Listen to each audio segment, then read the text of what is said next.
Dear student, welcome to my channel. Student, आज हम पढ़ेंगे आदर्श गैस समीकरण। तो डियर स्टूडेंट, आदर्श गैस समीकरण क्या कहलाता है ये आप समझ लीजिएगा, और ये आदर्श गैस समीकरण का हम व्यंजक किस तरीके से प्राप्त करेंगे ये भी हम आपके लिए समझा देते हैं। ठीक है डियर स्टूडेंट, तो चलिए आज शुरुआत करते हैं पहले आदर्श गैस समीकरण की। तो आपके लिए बता दें, जो आदर्श गैस समीकरण है ये आप तब समझ पाओगे जब आपके लिए चार्ल्स का, बॉयल का तथा आवोगैद्रो का नियम पता होगा। तो सबसे पहले आप चार्ल्स, बॉयल तथा आवोगैद्रो का ये जो नियम है इनको आप पहले समझ लीजिएगा। तो देखिए, सबसे पहले चार्ल्स थे। चार्ल्स ने क्या नियम दिया था? इस नियम के अनुसार स्थिर दाब पर, मतलब इनको दाब से कोई मतलब नहीं था, उन्होंने तो कहा था कि किसी गैस की निश्चित मात्रा का आयतन, आयतन मतलब भी, परम ताप के समानुपाती होता है। मतलब डियर स्टूडेंट, चार्ल्स ने क्या कहा था कि जो आयतन है ये समानुपाती होता है परम ताप के। टी क्या कहलाता है डियर स्टूडेंट? परम ताप कहलाता है। ठीक है, तो ये किसने कहा था? चार्ल्स ने कहा था। इसका मतलब ये हुआ कि यदि आयतन बढ़ेगा तो ताप भी बढ़ेगा, यदि आयतन घटेगा तो ताप भी घटेगा। ये किसने दिया था नियम डियर स्टूडेंट? चार्ल्स ने दिया था कि इस नियम के अनुसार स्थिर दाब पर, मतलब इनको दाब से कोई मतलब नहीं था, किसी गैस की निश्चित मात्रा का जो आयतन भी था ये समानुपाती होता है किसके? परम ताप के समानुपाती होता है। तो बी समानुपाती टी। ठीक है डियर स्टूडेंट, ये किसका नियम है? आपके चार्ल्स का नियम है। उसके बाद बॉयल ने क्या नियम दिया था? इन्होंने कहा था इस नियम के अनुसार स्थिर ताप पर, इनको कोई दाब से मतलब नहीं था, इनको कोई ताप से मतलब नहीं, स्थिर ताप पर किसी गैस की निश्चित मात्रा का आयतन, मतलब जो कोई भी गैस है उसकी निश्चित मात्रा का जो आयतन है वो दाब के व्युत्क्रमानुपाती होता है। कहने का मतलब ये है, आयतन भी है तो ये व्युत्क्रमानुपाती, मतलब 1/, में आ जाएगा किसके? पी के। तो भी व्युत्क्रमानुपाती 1/p हो जाएगा। ये किसका नियम है? बॉयल ने नियम दिया था। इसका मतलब ये हुआ कि यदि आयतन बढ़ेगा तो दाब घटेगा, यदि आयतन घटेगा तो दाब बढ़ेगा। ये व्युत्क्रमानुपाती होता है। ठीक है, तो बॉयल ने क्या नियम दिया था?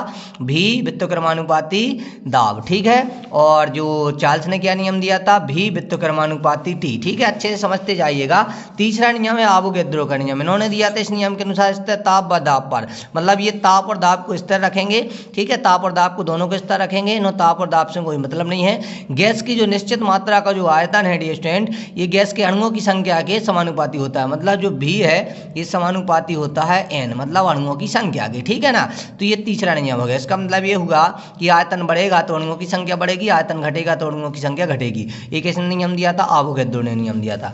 तो आप तीनों नियम समझ गए डियर स्टूडेंट। सबसे पहले चार्ल्स का नियम क्या है कि जो आपका आयतन है ये परम ताप के समानुपाती होता है। बॉयल ने क्या कहा था कि जो आयतन है ये दाब के व्युत्क्रमानुपाती होता है। आवोगैद्रो ने क्या किया कि जो आयतन है ये आपकी अणुओं की संख्या के कैसा होता है? समानुपाती होता है। अब इन तीनों को मिलाकर एक समीकरण प्राप्त होता है जिसको आदर्श गैस समीकरण कहते हैं। इसको हम समझ लेते हैं डियर स्टूडेंट।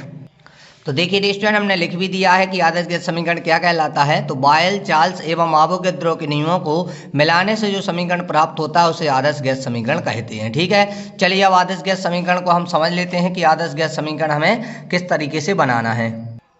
तो अभी डियर स्टूडेंट, हमने आपको आदर्श गैस समीकरण की परिभाषा बता दी। अब हमें इसको किस तरीके से करना है, तो देखिए सबसे पहले हम लेंगे बॉयल का नियम। किसका नियम लेंगे डियर स्टूडेंट? बॉयल का नियम। ठीक है, तो लिख देंगे बॉयल के नियम से। क्या लिखेंगे डियर स्टूडेंट? बॉयल के नियम से।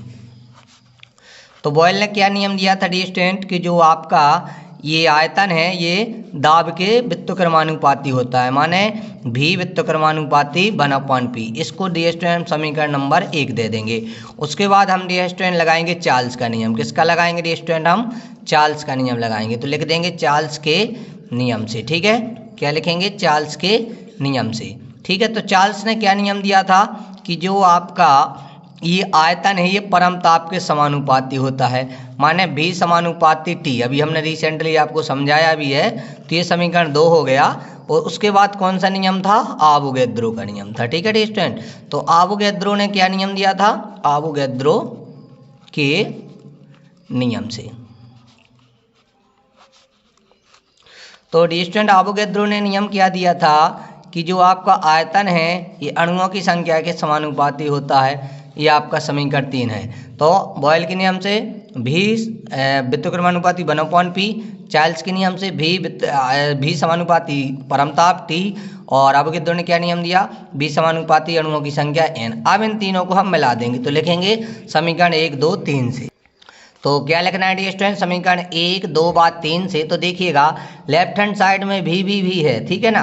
तो लेफ्ट हैंड साइड में आपका केवल भी हो जाएगा और ये आपका चिन्ह लगा है तो इसको लगा देंगे, है ना। उसके बाद देखिएगा ऊपर तो एक था तो एक लिखना कोई ज़रूरी नहीं होता है। और क्या क्या हो जाएगा, टी और एन हो जाएगा। ऊपर क्या क्या हो जाएगा डी स्टूडेंट, टी और आपका एन हो जाएगा। तो ऊपर क्या हो गया डी स्टूडेंट, आपका ये टी और एन हो गया और नीचे आपका क्या हो जाएगा अपॉन में, आपका केवल एक ही है व्युत्क्रमानुपाती, वो है पी के, है ना। तो यहाँ पे केवल पी आ जाएगा। अब देखिएगा आपने यहाँ पे, तो देखिए अभी तक हमने ये तीनों समीकरण से क्या कर लिया कि भी यहाँ पे आपका ये आपका समानुपाती T into N upon P हो गया। अब देखिए हमें क्या करना है डी स्टूडेंट, समानुपाती हटाना है, एक नियतांक लगाना है। तो हम क्या करते हैं, समानुपाती को हटा देते हैं और नियतांक यहाँ पर एक आर लगा देते हैं। तो आर और ये टी एन वापस जहाँ का तहाँ लिख देंगे और अपॉन पी का पी लिख देंगे, ठीक है। अब देखिएगा आगे यहाँ पे जो आपका ये जो P है इस साइड भाग में, तो इस साइड गुणा में हो जाएगा, यानी कि P का गुणा V में हो जाएगा तो P भी हो जाएगा, ठीक है। तो क्या बताया कि जो आपका यहाँ पे P किस में है, भाग में, तो इस साइड गुणा में हो जाएगा तो P भी हो जाएगा। N को आगे लिख देंगे तो NRT हो जाएगा, क्योंकि गुणा में कुछ अंतर आता नहीं है तो NRT हो जाएगा, ठीक है। तो P भी बराबर क्या हो जाएगा, NRT हो जाएगा, ठीक है डी स्टूडेंट। यही आदर्श गैस समीकरण है, लिख देंगे हम कि यही अभीष्ट आदर्श गैस समीकरण है। और आप आगे सॉल्व करना चाहें तो आप क्या कर सकते हैं, पी भी बराबर एन की जगह यदि मूलों की संख्या 1 रख दें तो आर टी हो जाएगा जहाँ का तहाँ। तो ये पी भी बराबर हो जाएगा आर टी, ठीक है डी स्टूडेंट। तो यही आपका अभीष्ट आदर्श गैस समीकरण है। यदि यहाँ पे आपके लिए कोई भी डाउट रहता है समीकरण में तो आप जरूर पूछिएगा, कमेंट में हमें बताइएगा डी स्टूडेंट। और वीडियो अच्छा लगा हो तो प्लीज़ लाइक शेयर जरूर कीजिएगा। धन्यवाद।